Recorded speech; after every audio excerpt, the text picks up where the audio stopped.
જય શ્રી કૃષ્ણ. આવો આવો, નવા વર્ષના જય શ્રી કૃષ્ણ. શું લાગે છે, પગે લાગવાના પૈસા આપશે? તબિયત પાણી તો સારા ને? બધા મજામાં ને? હા હો. 10-20 રૂપિયા તો આપશે જ.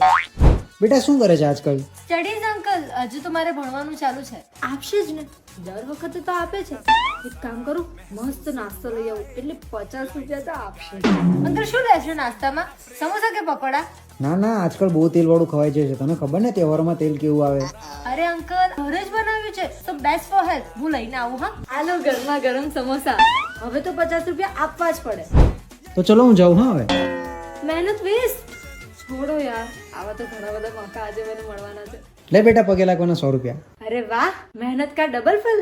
થેન્ક યુ હા અંકલ. જય શ્રી કૃષ્ણ. આવજો. જય શ્રી કૃષ્ણ. એ નવા વર્ષના રામ રામ.